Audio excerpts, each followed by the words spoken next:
Boa tarde a todos, sou a Cileide, coordenadora de cursos do SESCAP Paraná. Sejam muito bem-vindos à nossa live, que hoje tem como tema Programa Litígio Zero. Nós teremos aí 40 minutos de apresentação do programa e após abriremos 20 minutos de perguntas no chat. As perguntas não respondidas neste tempo, elas serão enviadas posteriormente à equipe da Receita Federal através do SESCAP Paraná. Para fazer a abertura desta live, eu passo a palavra ao presidente do SESCAP Paraná, Michel Lopes. Boa tarde, Michel.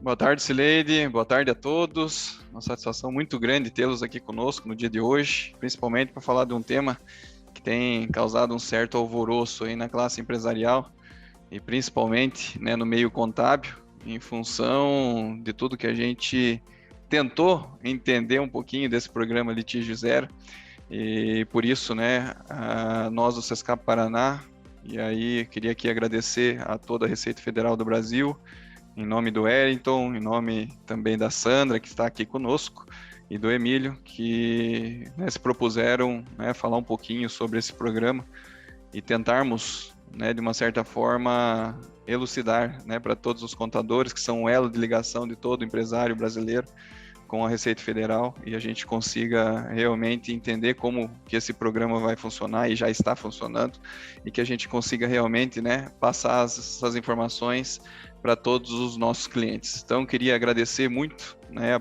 a Receita Federal do Brasil, principalmente os auditores fiscais da nossa nona região, e também, né, a Sandra. Queria aqui já de imediatamente, para não perdermos muito tempo, o que importa é o conteúdo, né, da nossa live de hoje, e agradecer a presença de todos os empresários, né, da contabilidade que estão conosco e também empresários de outros setores, segmentos, né, que tanto fazem, né, pelo nosso país. Obrigado mais uma vez pela presença de todos e vamos para o início, né, dessa nossa live de hoje. Isso, obrigada. Eu passo a palavra agora ao auditor fiscal da Receita Federal do Brasil e superintendente adjunto da Receita Federal da nona região fiscal, Paraná e Santa Catarina, o senhor Eriton Oliveira. Boa tarde, Eriton. Boa tarde, Cileide. Boa tarde, Michel. Boa tarde, demais contadores, contabilistas, advogados, talvez alguns empresários, colegas da Receita que estão aqui comigo.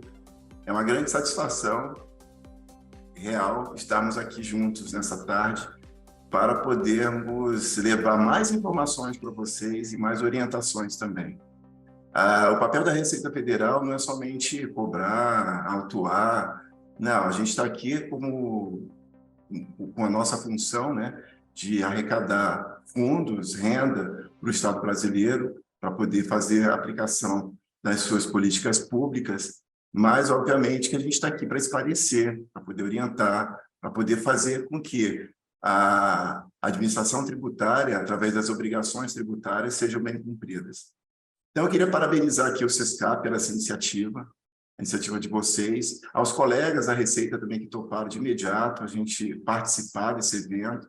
Para a gente, como eu falei, é uma grande satisfação, e o nosso papel, a nossa posição é de levar conhecimento, trazer os parceiros para mais perto da gente, conhecer, de fato, os objetivos do programa, não só desse, como de qualquer outro, e a gente vai estar sempre à disposição de vocês para qualquer dúvida, qualquer informações. Agradeço também a participação da Sandra. A colega Sandra, ela é de Fortaleza, mas ela está prestando esse serviço a todo o país.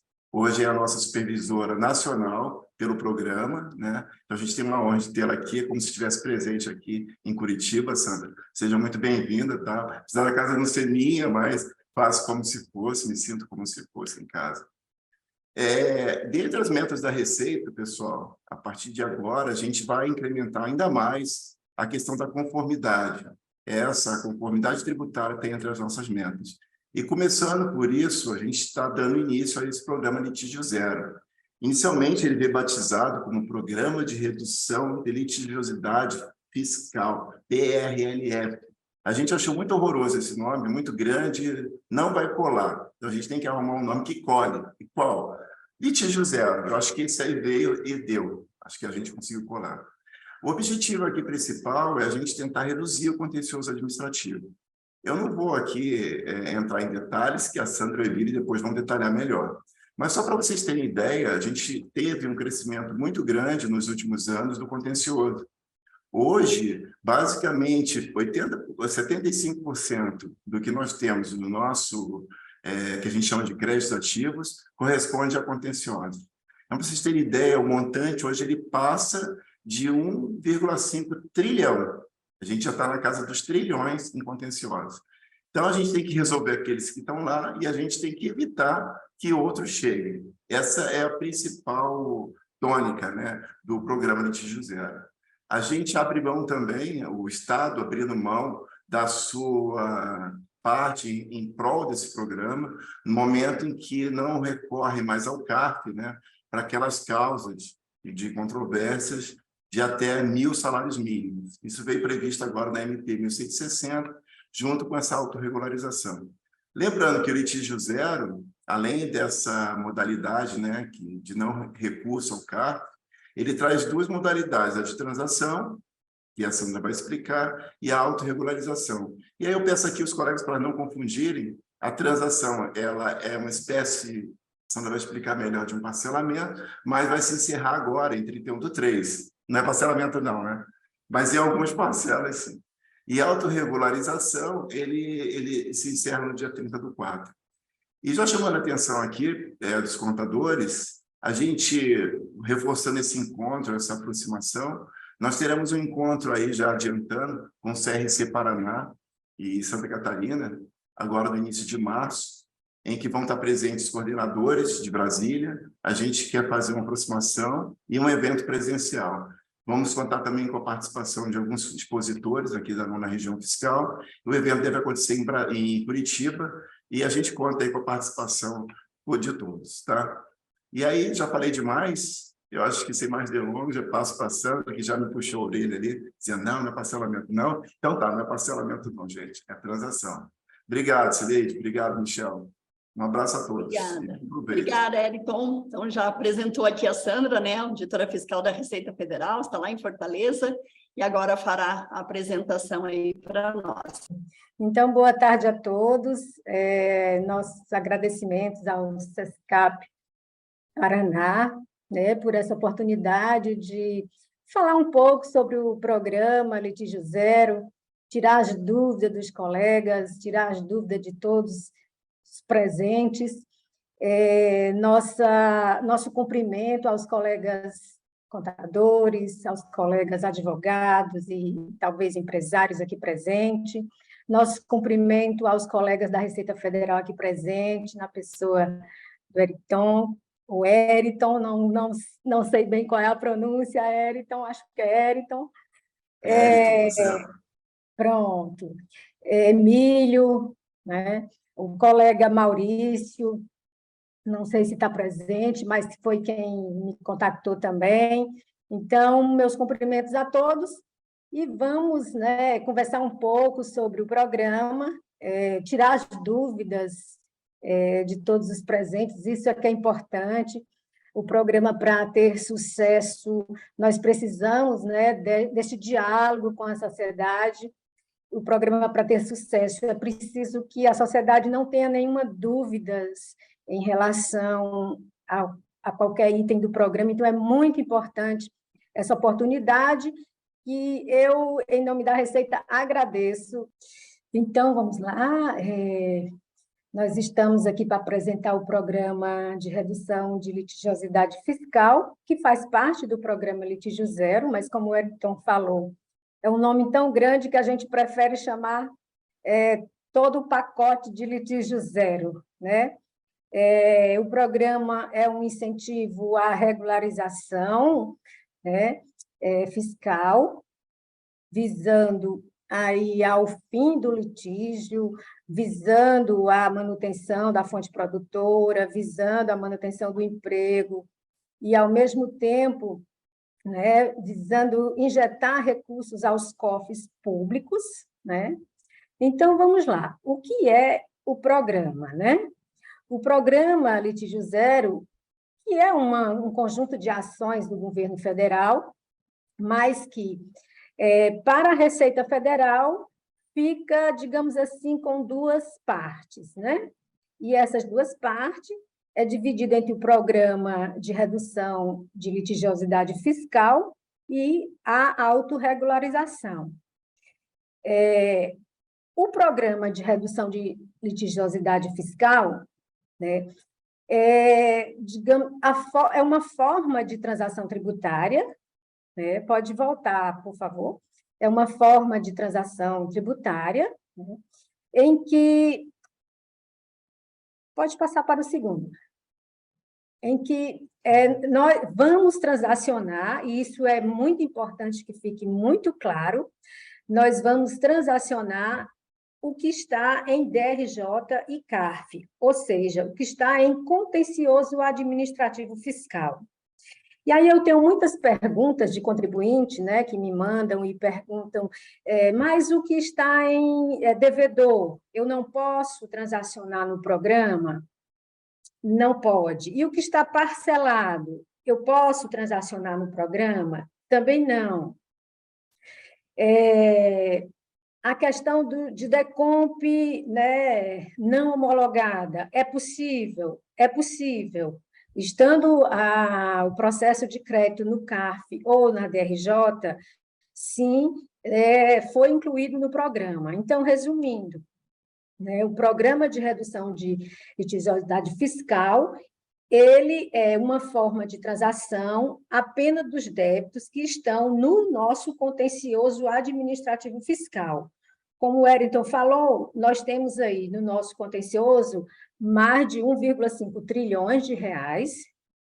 Então, é um programa que a gente espera, né, que tenha um grande sucesso e a gente consiga, sim, transacionar grande parte desse nosso estoque. A outra ponte, a outra perna do programa é a autorregularização, né, que vai ser falado aí pelo colega Emílio, regulamentado pela IN 2130. Enquanto que o Programa de Redução de Litígio Fiscal, ele é regulamentado pela Portaria Conjunta PGFN-RFB número 1, né, que foi aí publicada no dia 12 de janeiro. Pode passar. Pode passar o slide. Bom, só contextualizando, volta, por favor, só contextualizando, o slide anterior, ele mostra esse nosso grande estoque, né, uma grande preocupação da Receita Federal, o nosso estoque no CARF, que em 2018, né, oscilava aí em torno de 100 mil processos. Hoje nós temos, né, em termos de valores, que oscilava em termos de 600 bilhões, hoje já está na casa de mais de 1 trilhão, como falamos, então isso é uma grande preocupação. Não é bom para o Estado, não é bom para as empresas, né? Esse estoque não é bom para o Estado e para as empresas que têm esse estoque de dívida também não é bom. Então, o programa vem de uma forma que vai ser vantajoso para ambas as partes, né? Podemos passar? Podemos passar os slides.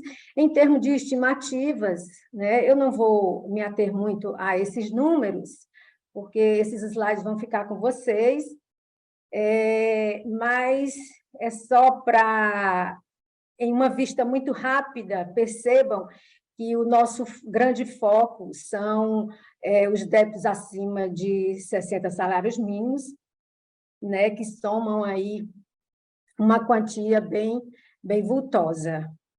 Pode passar.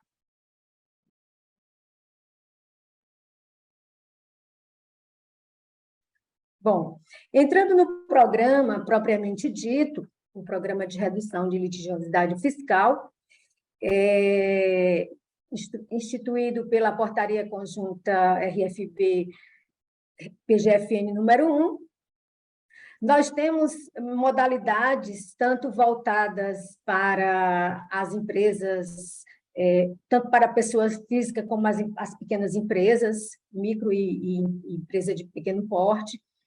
E aí nós trazemos as modalidades de até 60 salários mínimos, né? O nível, só em uma visão geral, os descontos para este público vai de 40% a 50% de desconto, isso do valor total do débito. E eu chamo a atenção que, para este público, o desconto entra no próprio tributo.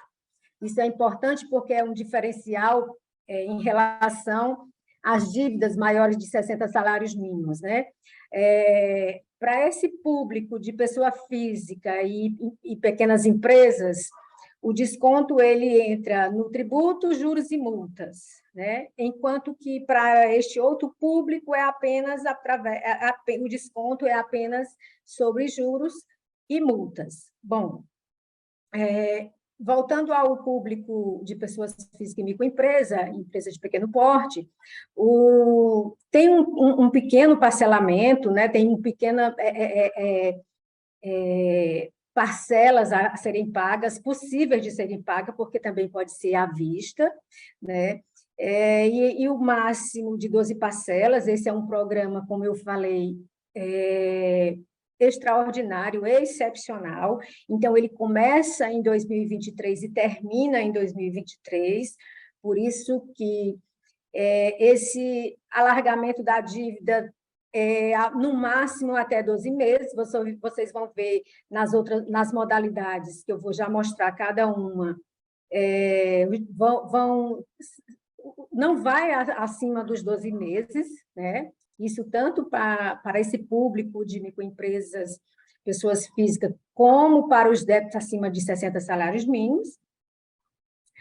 Para este público de pessoas físicas e empresas pequenas, os descontos vai independer da classificação da dívida, não depende também da capacidade de pagamento do contribuinte, né? Enquanto que, para as pessoas jurídicas ou físicas, que o débito seja acima de 60 salários mínimos, os descontos vão até 100%, mas, como eu já falei, apenas sobre juros e multas. Há a possibilidade de utilização de prejuízo fiscal e base de cálculo negativa, variando entre 52% a 70% do débito, e as parcelas não podem ir até 12 meses, além do que 12 meses, como eu falei. Pode passar.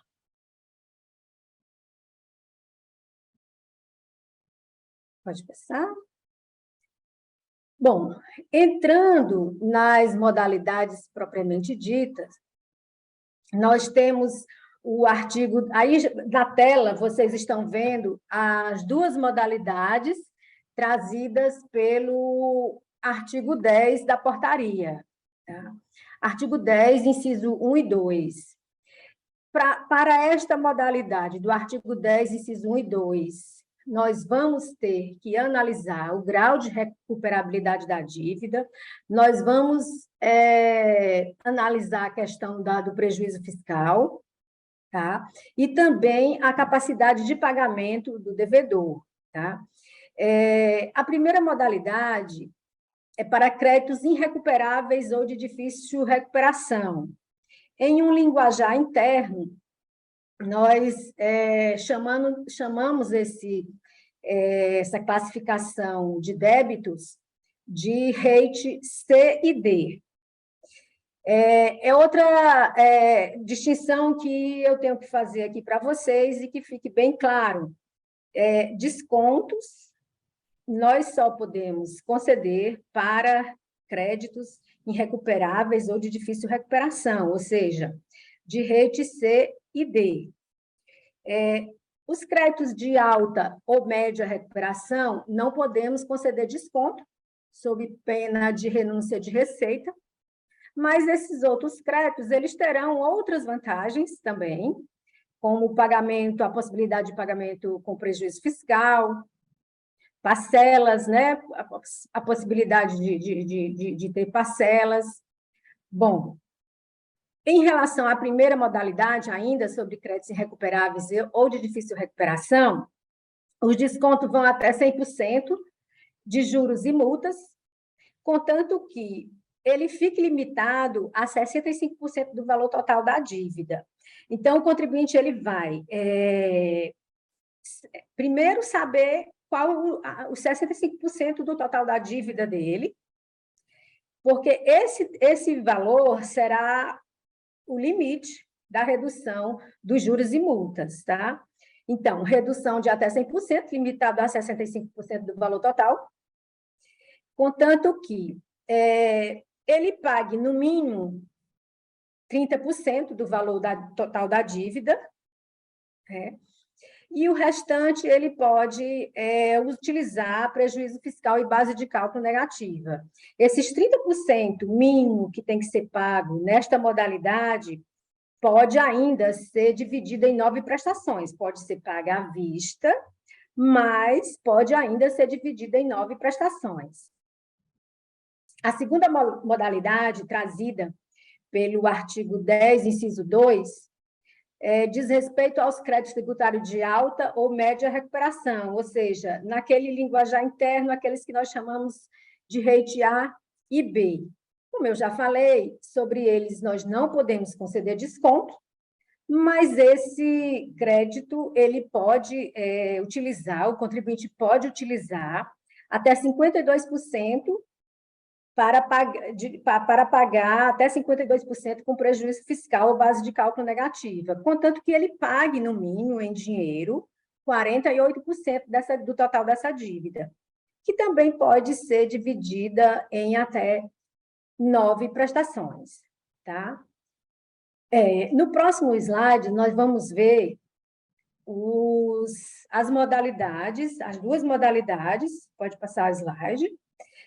Nós vamos ver as duas modalidades trazidas pelo inciso 11, pelo artigo 11, perdão.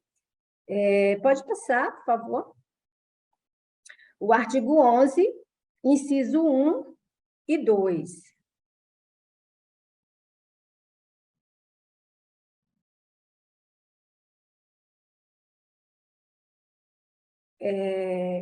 O artigo 11, inciso 1 e 2, pode passar o slide, por favor. Pronto. Ele traz... só voltando um, por favor. Aí nós estamos na tela com o inciso 13, pequeno valor, tá? Voltando, por favor. Só mais 2. Voltando. Pronto. Não, pronto. Nós estamos na tela agora com as outras duas modalidades trazidas pelo inciso 11, artigo 11, perdão, inciso 1 e 2. Nestas duas modalidades, nós também vamos considerar a capacidade de pagamento do contribuinte, não será possível o uso de prejuízo fiscal ou base de cálculo, mas o contribuinte terá a redução, né, de até 100% de juros e multas, e essa redução ela fica limitada a 65% do valor total do crédito tributário, se o contribuinte optar por pagar em 2 parcelas. Essa modalidade, as duas modalidades trazem uma entrada obrigatória de 4%, e aí esse 4% é do total do crédito tributário, tá certo? Que o contribuinte pode pagar à vista ou ele pode pagar em 4 parcelas. Calculada essa entrada sobre o valor total, o restante terá uma redução de até 100%, limitado sobre juros e multas, né? Limitado a 65%, como eu falei, se o contribuinte optar por 2 parcelas. Caso ele opte por pagar o saldo devedor em 8 parcelas, essa redução será limitada a 50% do valor total do crédito, tá? Então, a redução de 100% de juros e multas será limitada a 65%, se ele optar por 2 parcelas. Será limitada a 50%, caso ele opte para pagar mais parcelas. Essa é sempre a lógica, né? Quanto maior parcelas, menor o desconto. O próximo slide, ele vai trazer a modalidade prevista no artigo 13 da portaria. Aquela modalidade para pessoas físicas, microempresa, empresa de pequeno porte, que tenha débitos até 60 salários mínimos, tá? Essas 2 modalidades, que nós chamamos de modalidade do contencioso de pequeno valor, ambas trazem entrada de 4%, com a mesma lógica da anterior. Os 4% é sobre o total do crédito tributário, que pode ser pago à vista ou em 4 prestações, né? Ambas trazem essa entrada de 4%, porém, o restante ele poderá ter redução de 50%, e aí eu volto a chamar a atenção que é sobre o total da dívida, essa redução, ou seja, tributos, juros e multas. Terá redução de 50% se o contribuinte optar por pagar em 2 meses. E redução de 40%, a redução cai um pouco para 40%, caso ele opte por pagar em 8 meses, com a mesma lógica, quanto maior o desconto, né, menor o prazo e vice-versa, ok? No próximo slide, nós vamos chamar atenção para o período de adesão. É muito importante que o contribuinte tenha este prazo na agenda dele, para ele não perder. E no dia 31 de março, a adesão ao programa se encerra, não vai ser prorrogado, porque, como uma medida excepcional de regularização tributária, o programa inicia e termina em 2023, como eu falei. O período de adesão realmente é muito pequeno, né? De 1º de fevereiro até 31 de março, não será prorrogado, e é importante que os contribuintes tenham esta data, né, agendado, para não perder essa oportunidade de livrar-se aí do seu estoque de dívida e com desconto e tocar aí a sua vida de uma forma, né, mais leve. Bom, como fazer esta adesão? Nos próximos slides eu mostro de uma forma mais detalhada, mas a adesão ao programa, assim como a adesão às outras modalidades de transação, é sempre pelo portal ECAC. Não é presencial, os nossos atendentes não é para abrir DDA para o contribuinte para fim de abertura, de adesão ao programa ou às outras modalidades de transação. Sempre pelo portal ECAC, no endereço eletrônico da Receita Federal. Lembrando que, para o programa de redução de litigiosidade fiscal, é necessário que o contribuinte preencha o formulário de adesão, que nós apostamos lá no site da Receita, assine esse formulário, recolha a prestação inicial, inclusive, o parágrafo 5º do artigo 6º da portaria, ele é claro, né, ao trazer que nenhum pedido será considerado sem o recolhimento da prestação inicial, da primeira parcela, né? Então, não será nem analisado esse pedido terá um despacho de não conhecimento e será enviado para o arquivo. Tá? Então, é muito importante o formulário preenchido, pode voltar um pouquinho, por favor, o formulário preenchido, o pagamento da primeira parcela, e no caso de uso de prejuízo fiscal e base de cálculo negativa, Outro documento necessário é a certificação contábil da existência do crédito tributário, do crédito de prejuízo e base de cálculo. Então, um contador, né, registrado aí no Conselho terá que ter essa certificação contábil, né, atestando a existência deste crédito de prejuízo fiscal e base de cálculo. Esta documentação ela é obrigatória para o pedido. Nos próximos slides, nós vamos ver de forma mais detalhada como fazer essa adesão. Tá? Pode passar. Bom, no portal ECAC, né? E aí a gente já pode ir para o próximo, é só mostrando que é feito online, tá? Contribuinte tem este fluxo, né? Clica em processo digital, processos, tá? Pode passar. Pode passar o slide, por favor. Solicita serviço via processo digital, tá? No próximo slide, ele vai ver que ele tem que escolher, né, uma das modalidades. Pode passar. Sandra, ele só está demorando um pouquinho para mim, aqui aparece já na hora, mas tem um delay para aparecer para você os participantes, tá? Tranquilo. Só para esclarecer. Tá. Mas a gente está passando aqui, pode ir falando comigo. Tá bom? Então, o contribuinte solicita o serviço, né, via processo digital.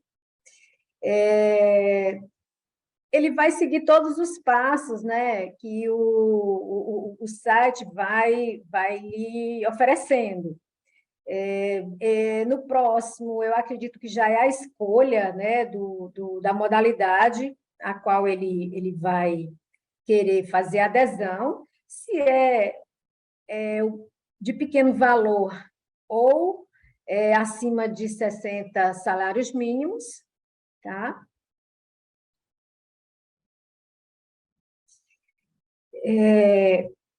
Pronto. Pode passar, né? Então, ele faz essa escolha, se o débito for até 60 salários mínimos, ele marca a opção lá de pequeno valor, se for acima de 60 salários mínimos, ele marca a segunda opção. O colega Emílio vai mostrar, talvez, no caso da outra modalidade, quais as escolhas, né, que o contribuinte tem, sempre olhando aí que é na área de concentração de serviços, tá? Escolhendo a opção transação tributária, tá bom? Bom, para fazer esta adesão, nós disponibilizamos no site da Receita Federal um simulador de cálculos. Esse simulador ele traz um vídeo explicativo, né? E está muito fácil de entender, o vídeo está muito bom. Então, é importante que o contribuinte assista ao vídeo, né? Ele já traz aí as portarias que regem o programa, traz a portaria da PGFN, que traz os critérios, né, de recuperabilidade da dívida e os critérios adotados para a capacidade para fazer a CAPAG, né, o que nós chamamos de CAPAG, que é a capacidade de pagamento do contribuinte, frisando que tanto o grau de recuperabilidade da dívida quanto, né, a capacidade de pagamento do contribuinte é de responsabilidade, de competência da PGFN, né? Isso está na Lei 13.988, parágrafo único do artigo 14 da lei, que diz, né, que é a PGFN quem é responsável pelos critérios, né, tanto da capacidade de pagamento, né, para formar a capacidade de pagamento, quanto do grau de recuperabilidade da dívida. Por isso que está aí a portaria 6757, um link para a portaria para o contribuinte ler, tá certo? Este simulador de cálculo é importante porque essas modalidades, elas trazem aquele limitador de 65% ou de 50%, conforme as parcelas. Então, esta planilha, simulador de cálculo, ela vai facilitar para o contribuinte. Nós tanto acostamos a planilha para os débitos acima de 60 salários mínimos, que é esta que eu estou mostrando aí a tela, como nós colocamos no site também a outra planilha para os débitos até 60 salários mínimos, né? Os débitos de pequeno valor, isso para ajudar, para facilitar para o contribuinte. Essa planilha, ela traz algumas abas, tá? Essas abas, na primeira, quesitos, o contribuinte vai responder sim ou não a algumas perguntas que nós colocamos lá. Na aba 2, débitos, o contribuinte vai colocar o rol de débitos que ele quer transacionar no programa, né? Lembrando que somente os débitos que estão em CARF e DRJ, somente os débitos, né, que estão no nosso contencioso administrativo fiscal, nós estamos recebendo pedidos, né, adesões que nós não vamos sequer considerar, porque são débitos que estão fora desse universo, né? Débitos que estão em cobrança, devedor, não entra, débitos que estão em parcelamento não entram. Então, tem muito pedidos nesse sentido, não será considerado, é apenas um trabalho a mais, né, para que a equipe dê um despacho e encaminhe para o arquivo, porque a portaria, é clara, a portaria, ela traz de forma muito clara que são os débitos em contencioso administrativo fiscal que entram no programa, e em todos, no formulário, no perguntas e respostas, na própria planilha, está muito claro, né, que trata-se apenas de débito no contencioso administrativo fiscal. Então, débitos que estão em cobrança, o pedido vai para o arquivo. Débitos que estão em parcelamento, o pedido vai para o arquivo, né? É importante que fique isso muito claro. Bom, continuando na planilha, só para explicar um pouco, a aba 3, que se chama CAPAG, ou seja, capacidade de pagamento, o contribuinte vai informar apenas 2 itens que nós encaminhamos para a caixa postal dele. Quais são eles, né? O total de débitos que este contribuinte tem, que não está no contencioso. Tá? Então, se o contribuinte tem débito em dívida ativa, se o contribuinte tem débito em parcelamento, se o contribuinte tem débito na cobrança, ou seja, na situação devedora, a totalidade desse débito foi para que é o número, né? Foi para a caixa postal dele, juntamente com a capacidade de pagamento desse contribuinte, fornecido à Receita Federal pela PGFN. Né? Como eu falei, a PGFN quem faz esses cálculos da capacidade de pagamento. Então, a PGFN nos informou e foi para a caixa postal do contribuinte este valor informado pela PGFN. Então, só recapitulando, nesta planilha 3, chamada CAPAG, o contribuinte que recebeu em sua caixa postal o valor total do débito que ele tem, menos o que está em contencioso, e a capacidade de pagamento, ele informa, né, esses dois dados na planilha 3, CAPAG, e a partir daí, essa planilha faz todos os cálculos, o contribuinte não faz mais praticamente nada nessa planilha, ela faz os cálculos, na planilha 4. Na planilha 5, consolidado, ela traz um consolidado de entradas, prestações, reduções, prejuízo fiscal possível, tá? E na planilha 6, ela traz um resumo das parcelas, um resumo da entrada, um resumo do saldo devedor, e traz também um link para o DARF, né? Lembrando que o DARF é de preenchimento, neste caso, manual, através do Código de Receita 6102, certo? Bom, só para fechar esse slide em relação à CAPAG, até o dia 6, né, de março, a PFN está fazendo uma reestruturação no Regularize. Esta reestruturação que eles estão fazendo, inclusive para incluir os débitos, né, lá no Regularize, os débitos da Receita Federal, porque o Regularize, a capacidade de pagamento agora está considerando os débitos da Receita Federal e não só os débitos que estavam na PFN. Então, a gente pede ao contribuinte que só olhe a sua CAPAG lá no Regularize, ou só veja, será que a CAPAG que eu recebi da Receita é a mesma que está no Regularize?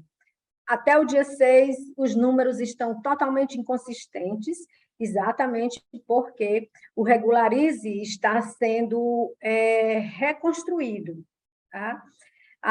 Essa data de 6 de abril, né, 6 de março, perdão, foi a data que a PGFN nos informou para deixar o Regularize, essa reestrutura pronta.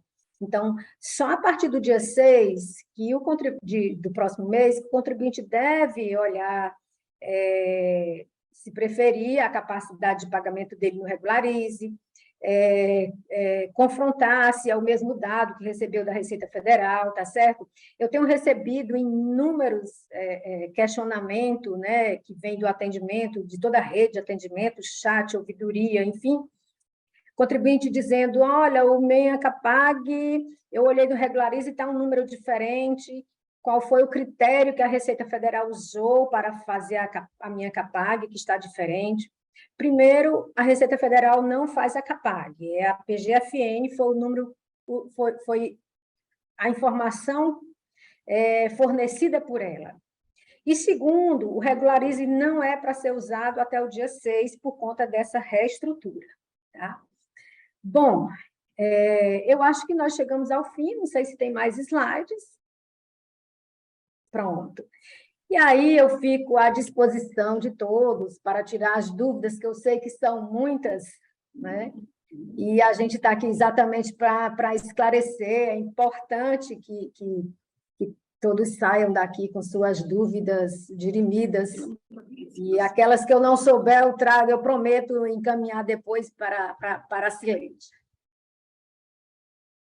Muito obrigada. Eu devolvo a palavra para você. Sandra, nós temos apenas uma pergunta, né? E depois a gente já passa para o Emílio, tá?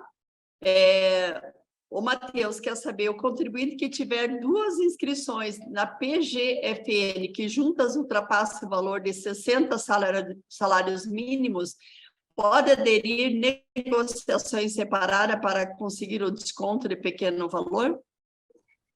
Olha só, débito escrito em dívida ativa, ele vai ter que ver com a PGFN, porque o programa, ele também engloba o pequeno valor lá na PGFN, tá? Então, o pequeno valor na receita, nós vamos responder débito que estão na receita. O pequeno valor lá na PGFN, só com a PGFN. Então, ele veja com a PGFN se é por inscrição, e eu acredito que seja por inscrição, tá? Sandra, você vai ficar conosco até o final, né? Porque nós gostaríamos de passar, então, que o Emílio fizesse a apresentação, aí depois nós respondemos as perguntas, pode ser? Tem mais questionamentos? Vou ficar até o final, porque a parte mais importante vem agora. Tá, ok. Então, a gente vai colocar aqui a apresentação do Emílio, já passo para ele também, daí depois a gente repassa as perguntas, tá bom? Só um pouquinho. Só mais um minutinho, Emílio, que você mandou a apresentação em Em PDF, né? A Val está tentando. É. Pronto, agora já conseguimos ali, tá bom? Tá ok. A apresentação, ela não tem muita coisa, eu vou deixar a apresentação com vocês, porque a apresentação, ela tem um roteirinho de como, se quiser deixar na primeira tela, por favor, ela tem um roteirinho de como fazer o cadastramento do pedido. Então, é mais um roteiro para vocês, né, para vocês utilizarem aí e disponibilizarem para os interessados de como fazer o cadastramento e como fazer o registro do processo. Bom, a minha parte, a Sandra falou que a minha parte é a mais importante. Não, acho que a parte dela é a parte que envolve mais contribuintes, que tem mais interesse, né? O caso aqui da autorregularização, ela é um pouquinho mais restrita, né? A aplicabilidade dela. Então, ela foi instituída pelo artigo 3º da MP 1160 e foi regulamentada pela Instrução Normativa 2130. Então, a fundamentação legal, se vocês quiserem ver, são esses dois itens, né? Ela abrange, em nível nacional, em torno de 4.000 contribuintes que estão em procedimento de fiscalização e em torno de 150, 160 mil contribuintes que estão em procedimento de malha fiscal.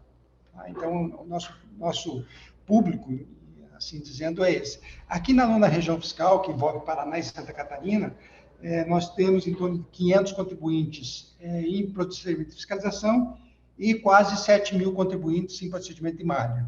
Então, são esses os números. O importante desse procedimento, desse processo todo, é que, em relação aos procedimentos, quem tem procedimento de fiscalização, normalmente tem um auditor que já intimou, está em procedimento fiscal, né? Então, você tem um contato direto com o auditor, que é quem, em última instância, pode dar qualquer esclarecimento adicional do que deve ser feito, ou se o procedimento foi formalizado e chegou nas mãos dele. Então, é importante que quem esteja interessado em fazer a adesão à autorregulação, que mantenha um contato com o auditor responsável. Nos procedimentos de malha, normalmente não há via de regra, não há um auditor que esteja trabalhando, pode ser até que haja, né? Mas também há um caminho para ser cadastrado o processo e, assim, a orientação é que, se houver qualquer dificuldade, qualquer restrição que vocês não consigam fazer a adesão, seria através da ouvidoria da Receita para abre um chamado na ouvidoria, que esse chamado chega aqui para ser trabalhado com mais rapidez, tá?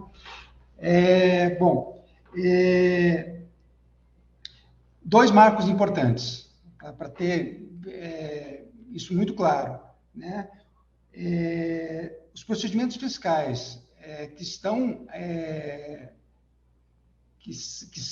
elegíveis à adesão à autorregulação, eles têm que terem sido iniciados até o dia 12 de janeiro. Então, o procedimento fiscal que a ciência foi dada depois do dia 12 de janeiro, ele, por força legal, ele não pode fazer adesão à autorregularização. Então, esse é o marco inicial. E o marco final é o dia 30 de abril de 2023 ou a ciência do auto de infração. Então, se a ciência do auto de infração ela se der antes do dia 30 de abril, é essa data que vale. Se não, até o dia 30 de abril é o prazo para que o contribuinte faça a adesão à autorregularização, né? É importante ressaltar que, para a adesão, né, tem que ser aberto o processo conforme está na instrução normativa, com o anexo da instrução normativa devidamente preenchido, onde lá você vai colocar o número da intimação, ou o número do DCC, que a gente chama que é o dossiê de contato com o contribuinte, né? Se vocês não tiverem qualquer dificuldade, o auditor passa esse número para vocês, né? E no caso da intimação de malha, vocês têm o número da intimação, né? Então, é importante que esteja preenchido corretamente o formulário, né? E que haja o pagamento integral do débito, tá?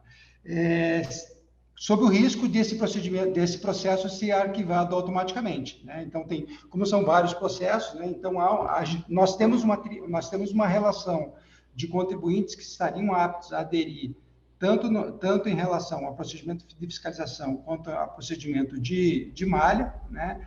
Então, qualquer contribuinte que não esteja dentro dessa relação, ele não vai ser possível fazer adesão. Então, se houver alguma incompatibilidade nessa relação, é o que eu falei, conversa com o auditor que está tocando o procedimento fiscal, né? Ou então tenta via ouvidoria. Tá? Então, é importante que haja preenchimento correto do anexo, o processo cadastrado corretamente e o pagamento integral. E aqui nessas telas, se quiser avançar um pouquinho para frente, eu tenho aqui como é que se faz o cadastramento do processo. Tá? O processo ele tem que ser cadastrado lá no ECAC, né? Onde processo digital e processo. Próxima tela.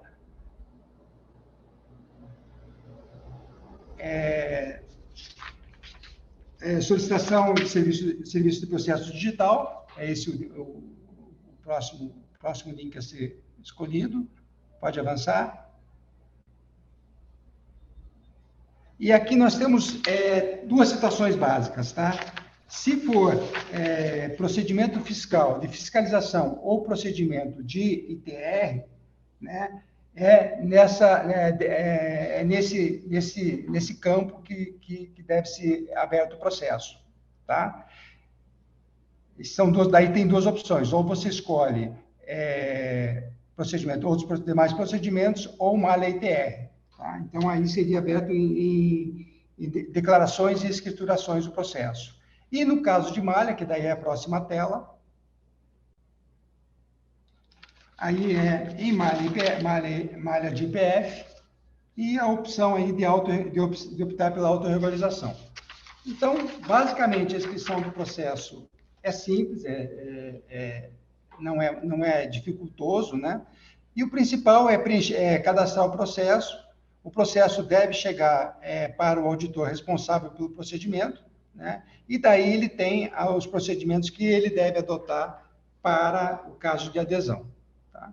Então, é importante vocês terem em mente que se o contribuinte quiser fazer adesão pela autorregularização, é importante já manter o contato com o auditor que há esse interesse de fazer a adesão, para que ele fique cientificado disso, né, e possa tomar as providências.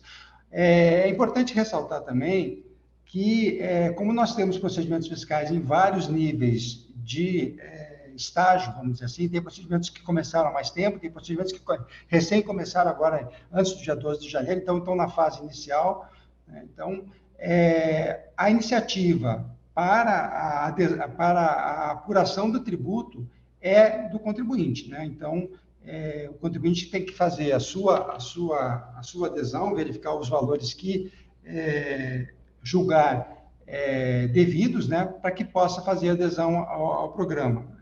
E, eventualmente, conversar com o auditor responsável pelo procedimento, para ver se já tem alguma coisa, já tem algum procedimento, já está em andamento, já está em fase final de lançamento, que ele possa, eventualmente, colaborar com o contribuinte para fazer a sua adesão. Mas, o que eu queria deixar claro é que a adesão ao programa ela é feita pelo contribuinte. Então, a iniciativa da adesão é do contribuinte. Tá? E, sendo dado ciência do auto de infração, encerra-se o prazo para adesão ao programa, mesmo que seja feito antes do dia 30 de abril. Tá? Então, da minha parte, é mais tranquila, uma parte mais reduzida, né? Seria só isso para falar, e eu fico aberto aqui para as questões que eventualmente surgirem. Sileide, Emílio, muito obrigada. Nós temos aqui algumas questões, eu vou passar a pergunta, né? E aí pode ser a Sandra ou o Emílio para responder. Pode ser assim, Sandra? Pode sim. Tá. Primeiro, o pessoal está perguntando se vamos disponibilizar toda essa apresentação, sim, a gente manda para o e-mail, né, que foi cadastrado aí na inscrição, e a gente vai mandar toda essa apresentação, tá? Começa com uma pergunta da Amanda. Se algum débito não for indicado via ICAC, podemos indicar mesmo assim? Exemplo, manifestação de inconformidade. Essa é para mim. Mas antes eu quero, se o Emílio me permitir, eu quero, né, reafirmar o que eu falei, viu, Emílio, da importância da sua parte do programa, né, a parte que você apresentou do programa, né, que é a autorregularização. Talvez não tenha a mesma importância em termos de números, mas, com certeza, uma importância imensa em relação à mudança de conduta. Tá? Então, o programa que o Emílio acabou de apresentar, né, a autorregularização, que é aquele procedimento em que o contribuinte está em processo, em ação fiscal aberta.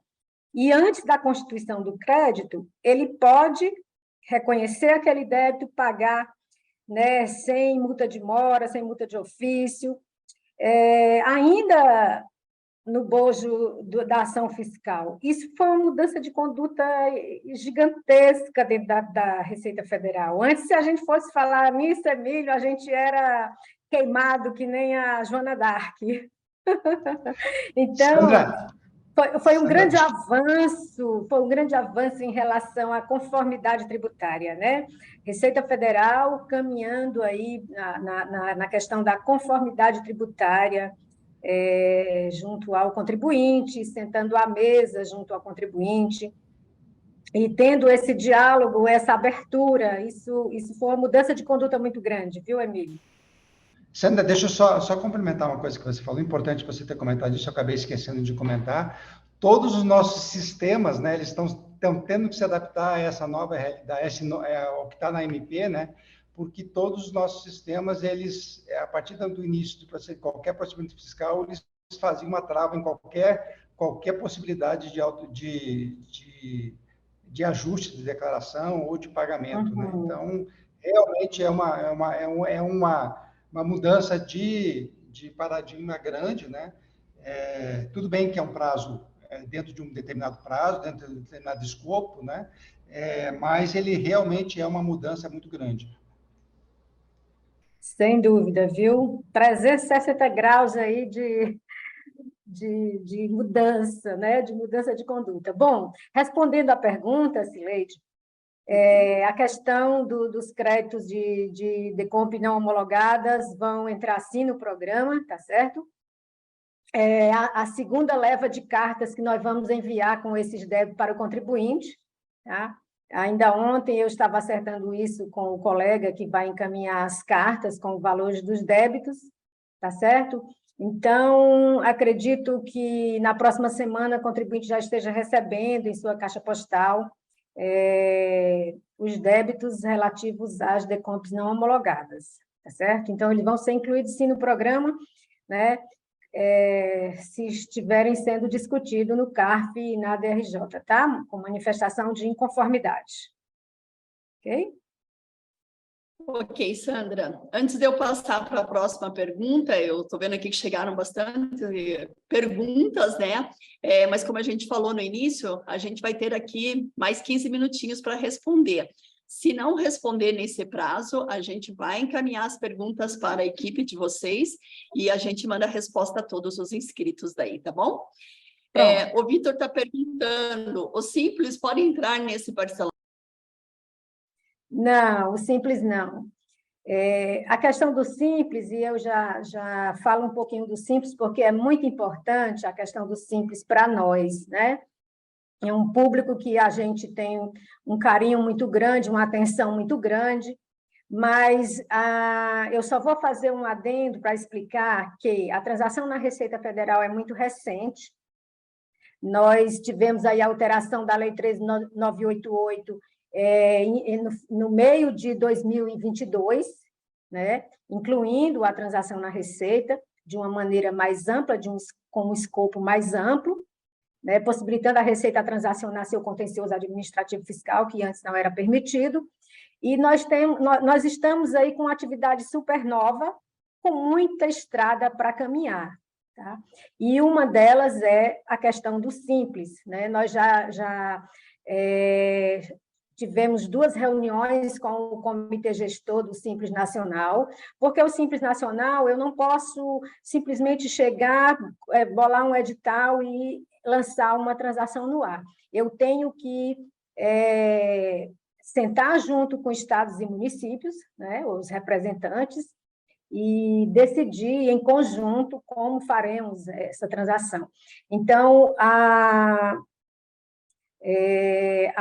lei, né, já está sendo mudada, né, lá do Comitê Gestor do Simples Nacional, já veio uma minuta para alterar e incluir a transação na Receita Federal, e o pessoal do Simples nos aguarde que a gente está cuidando. É um pouco mais demorado, porque envolve 3 entes federativos, e nós, como eu falei, estamos com atividade nova, com muita coisa para fazer, então o tempo realmente é muito curto, mas nós estamos cuidando, sim, desse público-alvo, não vamos esquecê-los. Mas resposta, não pode, o Simples não pode ser incluído no programa Litígio Zero, tá? Nem na parte de autorregularização também não, né? Porque não há essa possibilidade por envolver tributos de outros entes, né? Então, também na parte da autorregularização também não pode. Ok. O Joel pergunta, onde acho o grau de recuperabilidade da minha empresa? Tá, ele não vai achar, né? Porque o grau de recuperabilidade da dívida, alguns critérios objetivos, né? Eu brinquei, mas é Joel o nome? Eu brinquei com Joel, mas Joel é o seguinte, a própria lei já traz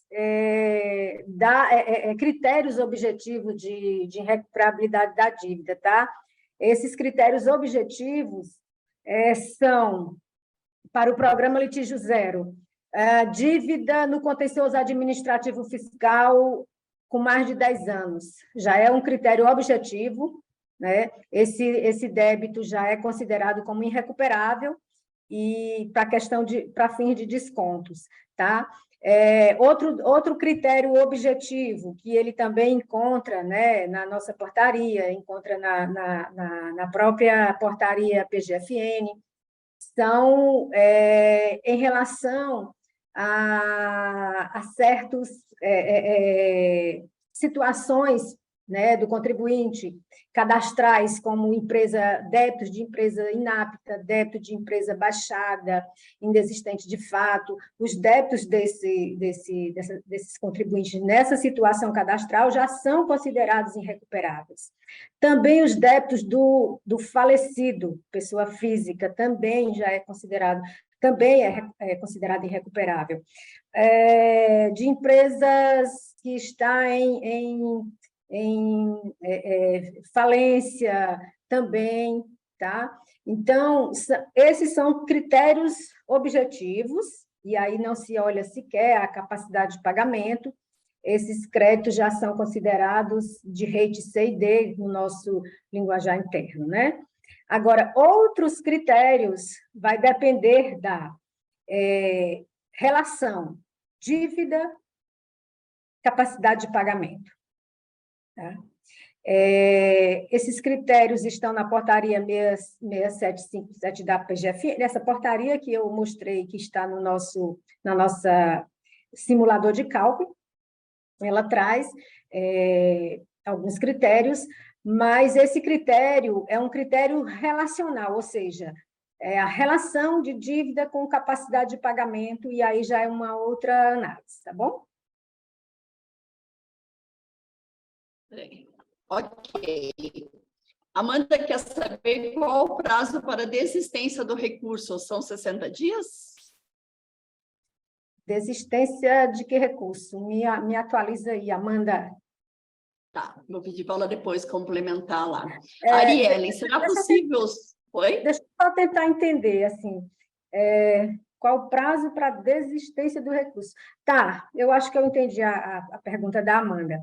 Porque quando o contribuinte faz a adesão, eu acho que é isso que a Amanda está se referindo, quando o contribuinte faz a adesão, a própria norma diz que ele desiste do recurso, desiste do contencioso administrativo. Porque a transação é exatamente duas partes que abrem mão de alguma coisa para fazer um acordo, né? Então, a União abre mão de parte do crédito, concedendo desconto, a União abre mão concedendo prazo, e o contribuinte abre mão de quê? O contribuinte abre mão de desistir do litígio, né? Desistir do contencioso. Então, é isso que a Amanda deve estar se referindo. A Amanda não deve nem se preocupar com isso, viu, Amanda? Porque não é para os contribuintes entrar no CARF ou na DRJ pedindo desistência. Não é. Quando a adesão é deferida ou quando a transação é deferida, internamente nós já solicitamos do CARF e da DRJ esse processo. E aí, quando ele assinou lá o formulário dizendo que está fazendo a adesão, pagou a primeira entrada, e esta adesão sendo deferida, aí sim se sela a questão da desistência do contencioso administrativo fiscal. Mas o contribuinte não precisa entrar com esse pedido junto ao CARF e à DRJ, tá? Ok. A Arielle, será possível simular aos contribuintes que não receberam a CAPAG em sua caixa de mensagem? Será possível simular? Aos contribuintes que não receberam a CAPAG em sua caixa de mensagem? Eu só não entendi qual foi a pergunta mesmo, mas assim, pode ter acontecido de contribuinte não ter recebido sua CAPAG na caixa postal? Sim, pode. Vamos lá. Os contribuintes que têm débito de manifestação de inconformidade, não foi ainda a carta com a CAPAG. Vai ser numa segunda rodada. Esses não receberam, tá? E os demais, pode ter tido alguma falha de sistema e eles não receberam? Sim, pode. Eu já entrei em contato com toda a nossa rede de atendimento, e aí a nossa rede de atendimento atendimento presencial, chat, ouvidoria, para que, chegando a informação do contribuinte, olha, eu não recebi minha capacidade de pagamento, eu tenho sim débito no CARF ou na DRJ, ou seja, eu tenho débito no contencioso, quero transacionar, mas não recebi minha CAPAG, né? O atendimento já está todo instruído para que eles nos encaminhem esses nomes com CNPJs, com CPF, para que a gente veja o que aconteceu e mande, né, para a caixa postal desses contribuintes a CAPAG, tá bom? O fluxo será esse. O contribuinte vai até a nossa rede, seja ela presencial, seja ela online, e nós vamos receber essa informação e nós vamos retornar para o contribuinte com a resposta. Ok. A Giane, para adesão é preciso o pagamento da primeira parcela da entrada. As demais parcelas precisam ir sendo pagas enquanto não obtiver resposta ou aguarda a resposta? Não, vai sendo pagas, né? A própria portaria prevê sucessivas, né? Os pagamentos são sucessivos, mensais e sucessivos, tá? Por algum motivo, né? Se esses pedidos não forem deferidos, eles só não vão ser deferidos se eles estiverem totalmente inconsistentes, né? Ou seja, o contribuinte entrou com um pedido, por exemplo, de transação no seu parcelamento. O programa não abrange débitos que estão em parcelamento. Então, esse pedido é totalmente inconsistente. Se ele pagou a primeira entrada e fez o pedido, ele vai pedir restituição dessa entrada. Porque a norma está clara, né? A portaria está clara, que são apenas débitos em contencioso administrativo fiscal, né? Ou seja, débitos que estão lá no CARF e na DRJ. Se eu não tenho débito nem no CARF nem na DRJ, e mesmo assim eu fiz adesão, paguei a primeira entrada, quando a equipe pegar esse processo, a equipe vai dar um despacho de não conhecimento, não é nem de inferimento, é não conhecimento, vai encaminhar para o arquivo. Aí o contribuinte vai ficar, poxa, mas eu paguei uma parcela, ele vai pedir restituição dela, porque aí foi erro mesmo, né? Mas processo que está com pedido consistente, realmente está com CARF, DRJ, pagou a primeira entrada, e por algum motivo falta algum outro documento, que não esse é essencial, como a entrada, nós não vamos indeferir, tá? Nós vamos encaminhar um despacho para o contribuinte, a própria portaria diz que ele tem 30 dias para regularizar aquela omissão lá, tá? Então, não vai ser indeferido, só vai ser indeferido, como eu falei, se for realmente pedido inconsistente. Ok. Amanda, em se tratando de processos virtuais, como faríamos a inclusão deles nos casos do litígio? Devemos solicitar a conversão para digital? Aí eu já vou dizer para a Amanda o seguinte, eu não posso ter processo virtual no CARF e na DRJ. Se tem processo virtual, nem está no CARF nem na DRJ, né? Talvez processo de parcelamento, que não entra no programa. A Amanda, por gentileza, informe para a gente que tipo de processo você tem que não que é virtual, né? Porque nenhum processo no CARF e na DRJ pode estar virtual. Ok. Mais uma pergunta, depois a gente nós vamos deixar o e-mail do nosso setor de comunicação, que as perguntas podem ser enviadas amanhã e depois, nós vamos deixar 2 dias para que as pessoas consigam ainda fazer perguntas ali por e-mail, tá? E a gente encaminha aí para vocês. Então, se a Amanda puder complementar nesse e-mail que nós vamos deixar, depois no finalzinho aqui eu já coloco, tá bom? Do Joel, no caso de débito no CARF, com decisão de acolhimento parcial da DRJ, qual o valor do débito para considerar? Com ou sem as reduções acolhidas pela DRJ? Sem reexame do ofício no CARF? Só recurso voluntário do contribuinte? Tá. Se ele ganhou parte do processo, né? Logicamente, ele não vai querer incluir essa parte no programa, né? Ele vai incluir a parte que realmente ainda está sendo discutida. Então, assim, se eu tenho parte do processo que já foi ganho e está definitivo, isso morreu, ele não vai transacionar. Tá? No caso aí, entraria parcialmente, né? Sandra, Oi? a dúvida não seria, por acaso, se tem o recurso de ofício, de repente ele ganhou e tem o recurso de ofício Ele disse, se eu não me engano, ele falou que não tem recurso de ofício, né? Só tem recurso voluntário. Tá, então tá, eu entendi errado aqui. Pelo menos foi isso que eu entendi, que não tem recurso de ofício, no caso só teria recurso voluntário, ou seja, Isso aquela mesmo. parte ele já ganhou, né? Se Então, não houve recurso de ofício, se já passou o prazo, né? E aí já está ganho, né?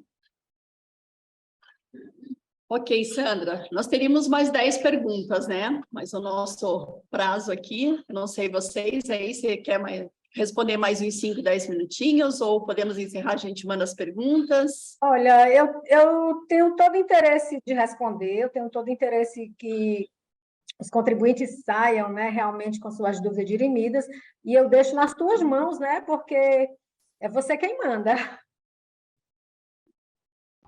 Por mim também, mais uns 5, vou deixar mais uns 10 minutinhos para nós, não tem problema. Então, vou repassar mais essas perguntas, tá? Caso vá chegando mais, para a gente não se estender muito, a gente manda para vocês, tá? Mas eu vou fazer mais algumas perguntas, então. Se vier alguma difícil, a gente interrompe na hora.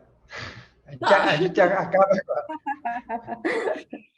Então, Ó, vamos... gente, aproveita que eu estou de férias, então estou com gás todo. Opa, então tá bom, então vamos lá. Amanda quer saber se existe algum racional, memória de cálculo, feito pela Receita Federal para chegar ao valor de capacidade de pagamento. Utilizamos a memória da PGFN, mas não conseguimos chegar no valor indicado via comunicado. Adorei a pergunta, é da Amanda? É da Amanda. Adorei a pergunta, Amanda. Olha a Amanda aí na tela. Adorei a pergunta, Amanda. Porque é bom, porque eu explico o seguinte, sobre capacidade de pagamento, viu, Amanda? Como está no parágrafo único do artigo 14 da Lei 13.988, quem é competente para isso é a PGFN, a Receita Federal não faz CAPAG, a Receita Federal não faz nenhum cálculo, nenhum critério, né? Não estabelece nenhum critério. Então, é tudo com a PGFN por conta do parágrafo único do artigo 14 da Lei 13.988, tá certo? Então, todos os cálculos são com eles, os critérios são com eles, né? A Receita Federal apenas recebeu uma tabela com a capacidade de pagamento de todos os contribuintes. E é este número que nós recebemos de cada contribuinte que está sendo enviado pela nossa caixa postal, tá? Então, cálculos, critérios, tudo com a PGFN, tá bom? Sandra, do Júlio, eu acho que você já até respondeu essa pergunta, mas deixa eu repassar. Débitos de Simples Nacional, o DAS, é possível parcelar no programa Litígio Zero? Não. Do Simples, não, tá? Vamos aguardar aí uma transação específica para o Simples no futuro bem próximo, tá bom? Ok. A Grazi, no programa de redução de litigiosidade fiscal, PRLF, é possível incluir débitos do Simples Nacional? De novo, né? Acho que não. Tá. A Samila, como é o racional do cálculo feito pela Receita para chegar no valor de capacidade do pagamento? Quando há divergência com a PGFN, o que devemos fazer? Qual o prazo de desistência do recurso? 60 dias?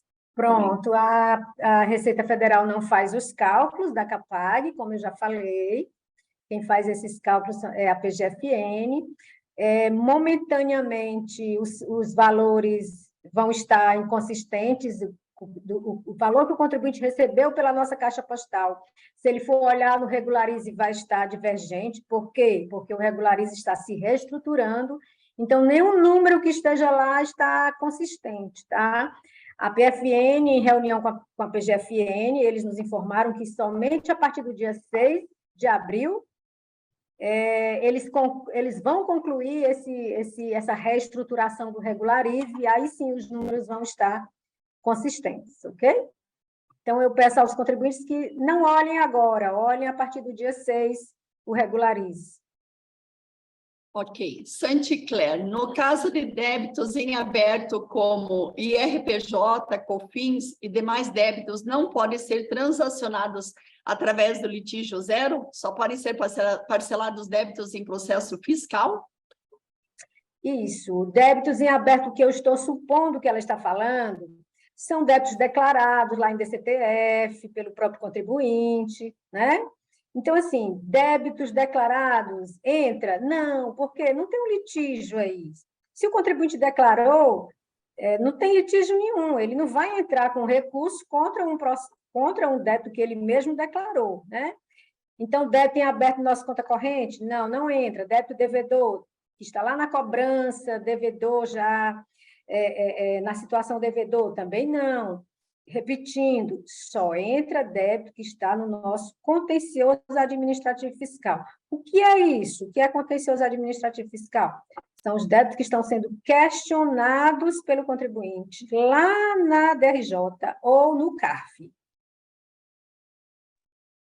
Sandra, eu vou te passar mais algumas perguntas. Eu vi que 2 pessoas levantaram a mão, mas a gente não vai ter perguntas por microfone, tá? Eu peço que coloquem ali no chat, porque caso não haja tempo aqui, a Sandra vai responder posteriormente, tá bom? A pergunta do Matheus, é necessário recolher a primeira parcela e anexar ao processo para aceite do litígio?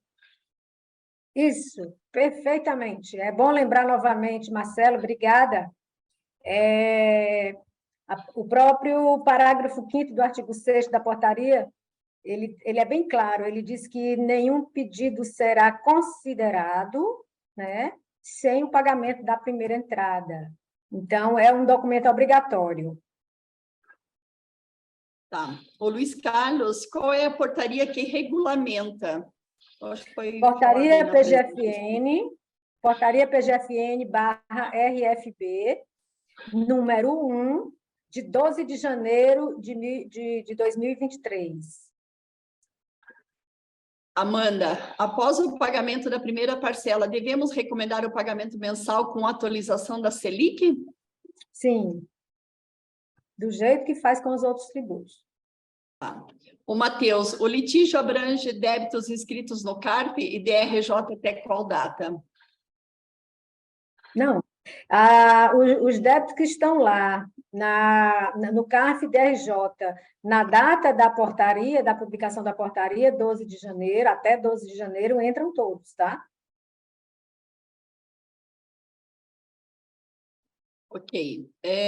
Samila, pagamento da primeira parcela e posterior indeferimento da transação, como seria feita a restituição do valor? Restituição normal de todos os tributos que o contribuinte está acostumado, né? Ele entra com o PERDECOMP e pede essa restituição. Da Valentina, pergunta um pouco extensa, aí a pergunta a gente vai mandar para vocês, tá? A Nilka, como saber se a empresa tem dívida no CARF, a IDJ? Como saber se a empresa tem dívida no CARF? Ela pode pegar a situação fiscal dela no ECAC, né? A situação fiscal traz todos os débitos da empresa, o que está em processo, o que está no conta corrente. Então, ela tira a situação fiscal dela no nosso site. Ok. Amanda, durante esse período de alteração no sistema do PGFN, não vale a pena protocolar pedido de revisão, correto? Nossa preocupação é com o prazo. Correto. Mas a PGFN, eles estão trabalhando quase diuturnamente para concluir esse trabalho de reestruturação. Dia 6, né, está pertinho, então, um pouquinho de paciência. A partir do dia 6, o contribuinte pode usar o Regularize normalmente. Tá. O Amauri, para as empresas que possuem processos elegíveis em mais de uma das modalidades, no artigo 10º, parágrafos e artigos, né, previstas na portaria conjunta PGFN, é possível protocolo de mais de um formulário para adesão à transação? Faça isso, pelo amor de Deus, transacione tudo. Sim, é possível sim, né? Todas as modalidades, é normal o contribuinte ter débito, por exemplo, vou dar um exemplo aqui, acima de 10 anos no contencioso, aí ele entra naquela modalidade lá do artigo 10, inciso 1, né?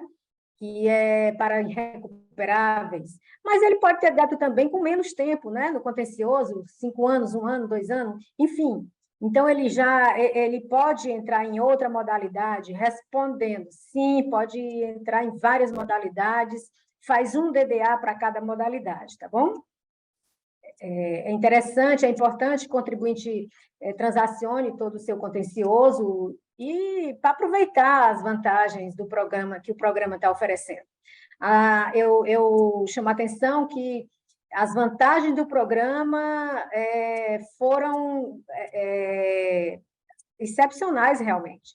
100% de redução de juros e multa nós não tivemos ainda em transação na Receita, se vocês se recordarem, os editais anteriores, a própria lei limita a 65% dos descontos. Então, neste, nós temos até 100%, então é bastante vantajoso.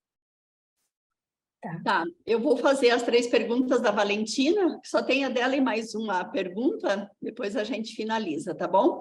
A Valentina, que é lá de São Paulo, advogada lá de São Paulo, é possível aderir ao PRFL com apenas parte de um processo?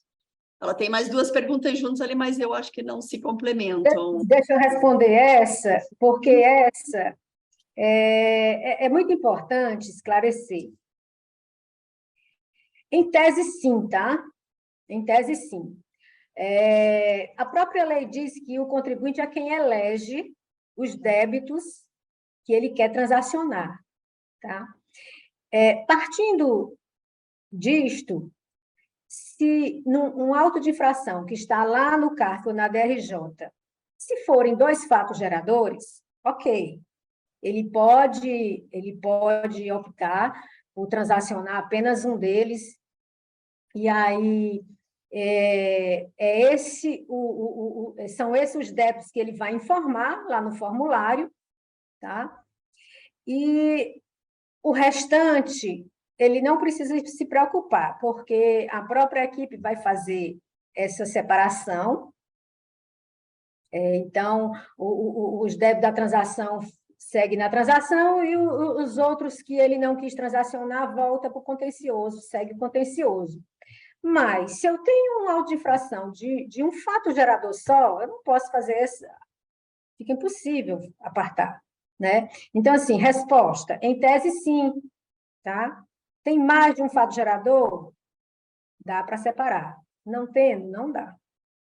Até pelo prazo, se a coisa se complicar, não vai fluir, porque o prazo realmente do programa é muito corrido, é muito exíguo. A segunda pergunta, quais são os critérios utilizados para o cálculo da redução e do saldo? Ou seja, com a PGFN, calcula a capacidade dos contribuintes? Sim, quem calcula a capacidade dos contribuintes é a PGFN, mas eu acho que ele perguntou quais são os critérios de redução. E aí eu remeto, como é o nome dele? É da Valentina ainda. E aí eu remeto a Valentina para a própria portaria, né? A portaria conjunta número 1, porque a própria portaria traz todos os critérios de reduções, né? Como é uma transação por adesão,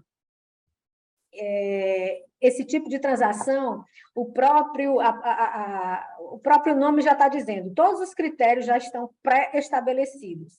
Então, Valentina, você olha o artigo 10, inciso 1 e 2, o artigo 11, inciso 1 e 2 e o artigo 13. Todos eles já trazem os critérios de reduções daquela modalidade, tá?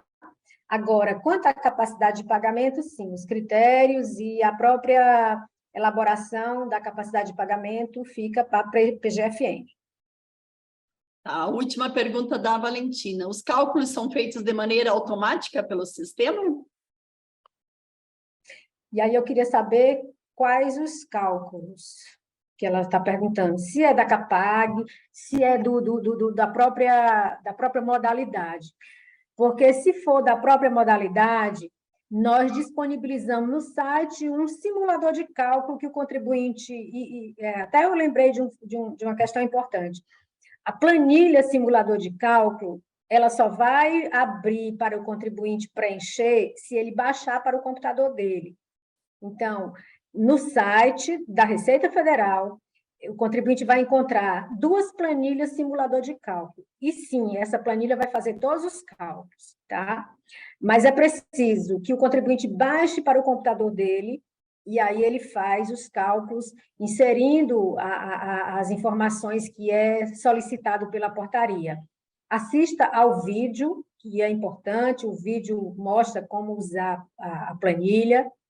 Essa planilha simulador de cálculo faz todos os cálculos após a inserção das informações solicitadas pelo contribuinte. Amilca, como saber se a empresa tem dívida no CARF, a IDJ? Ela vai tirar a situação fiscal dela, né, que vem todo o rol de débitos, tá? Ok, Sandra. Nós temos algumas perguntas que são extensas, então, pelo tempo, a gente vai finalizar por aqui. Nós vamos encaminhar essas perguntas ali para vocês. Eu vou também colocar ali, vou falar aqui, mas depois eu vou escrever ali. Quem quiser mandar perguntas entre amanhã e depois, pode mandar no setor de comunicação no Sescap Paraná, que o e-mail é comunicação@sescap-opr.org.br. Eu vou colocar ali também no chat essa informação. Se a Val puder colocar ali para mim, a Val está acompanhando conosco, puder colocar ali no chat esse e-mail, tá? Então, a gente finaliza por aqui. Eu quero agradecer a você, ao Emílio aí pela apresentação, por transmitir aí todo o conhecimento, e também ao Maurício, né, Futerco, que foi aí o que intermediou essa palestra, essa live aí para nós, né? Então, muito obrigado. O Maurício é o chefe da equipe regional de parcelamento. Agradeço aí por ter intermediado essa live aí conosco, tá bom? E a gente encaminha aí as perguntas, as respostas vão ser enviadas a todos os participantes. Então, agradeço a todos e muito obrigada ao pessoal da Receita Federal e a todos os participantes, tá bom? Obrigada. Obrigada, Sileide, obrigada ao Sescap pela oportunidade. Prazer, Maurício e Emílio, em conhecer vocês. Um grande abraço aí a todos. Obrigada. Prazer, Sandra. Obrigado, Sileide, pelo convite. Em nome aqui da Supernet, o Hélio acho que teve que sair já, ele pediu para eu fazer um agradecimento especial à Sandra pela disponibilidade para a gente, para apresentar. Maurício, obrigado aí pelo meio de campo. Tá? Estamos aí, estamos à disposição. Tá bom, obrigada, Emílio, também. Um abraço e até o próximo. Tchau, tchau. Um abraço. Tchau, tchau.